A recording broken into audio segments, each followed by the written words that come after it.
The name of the program is the Florida Association of Police Explorers, and today we are here for a Delegates conference, and that is where multiple agencies from throughout the state come and we host a training program. So today what we're doing is called an incident command scenario, and within that we have 5 different scenarios that each of the programs go to. That's an active shooter, where there's a person that is staged as a shooter and did a shooting within the school. There is a fire rescue event where the cadets go and they get to see what it's like to treat somebody who's been shot. There is a crime scene event where the cadets go and they get to see the actual crime scene of how they collect evidence. There's an actual dummy that's on the ground with simulated blood and everything there, and they get to see what it's like to collect the evidence from a shooting. There's a press release event where they're prepped to give a media conference. And then we also have the Incident Command Center, where they learn about what it's like to be in charge of an entire event like this.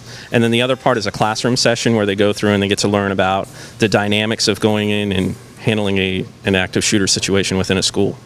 With our new chief, we're looking to get more involved in programs like this, and he supports us hosting these types of events and eventually hosting a state competition here.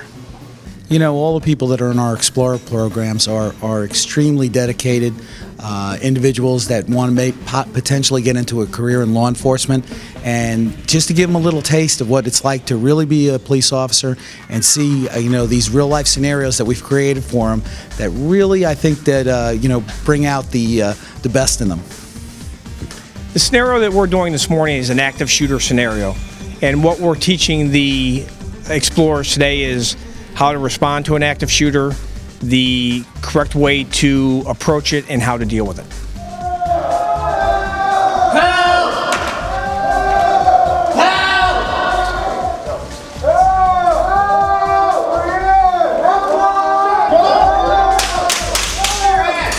Everybody sit on the ground. Contact! Contact! Don't move. Get up. To the wall.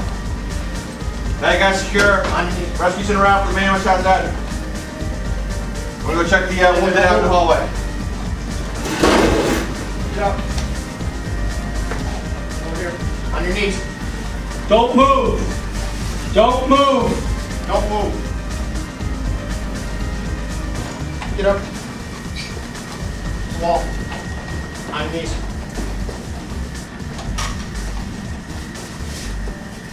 All right, everybody up. Out the door. To your left. Roommate secure!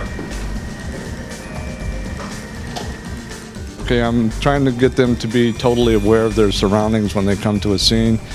This is a shooting scene and it's been pretty intense. There's a lot of shell casings around. There's bullets that they need to trace down and find out, and trying to teach them not to have tunnel vision. When they come in, they see a certain things and they draw lines right away, and what I want them to do is not think that everything's so absolute. They have to figure things out and then have room to change their mind later and not be so hung up on what they think they see right now. I learned about crime scene, a couple of stuff that you have to notice where you're at and look at all your surroundings around, and no matter ceiling, floor, behind you, everything. Like, you have to see what happened, and pretty much stuff that I haven't learned in the past. So it's pretty cool stuff like today. Well, I learned a lot of things.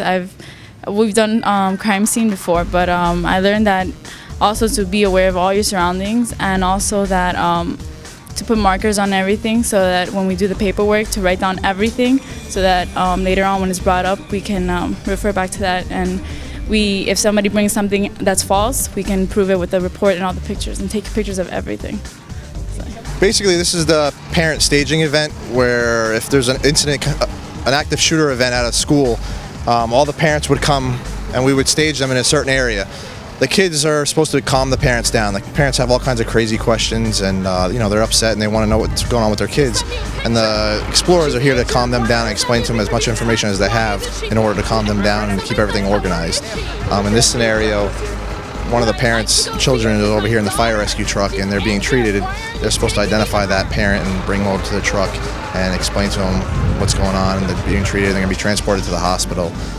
So basically just using techniques to calm parents down in the high intense scenario. We're basically here, we're talking about the incident command system, a little history about where it comes from, the fire service, and then from there how it can work for the police service and how we can take a situation of chaos and provide organization and structure to handle it. And we have a systematic format to doing that. Typically what you see here is a basic incident command chart. It's not all inclusive. It's going to actually be dependent upon the situation and the resources available. And ultimately, at the end of the day, hopefully the overall goal is the safety of the officers and the citizens in the community. So if you keep that in mind and you have a plan of action to do those things, I think you're successful. The Coconut Creek Police Explorer program is currently recruiting, and we are accepting applications. And if there is somebody who has a youth that is interested in joining the program, the ages for acceptance of recruitment is between 14 and 17 years of age, and they can contact the police department by calling 954-973-6700 anytime Monday through Friday in between 8 and 5, and they can ask for the community involvement unit, or for myself. My name is Officer Lou Clockseam, and I will be more than happy to speak to anybody interested in the program and getting you more details. I've been in the Coconut Creek Police Explorer program for about 2 years, and I'm interested in becoming a cop because I like helping people and I want to serve my city. City of Coral Springs, Seminole County, Miami, City of Titusville, Cooper City, Coconut Creek, City of Plantation.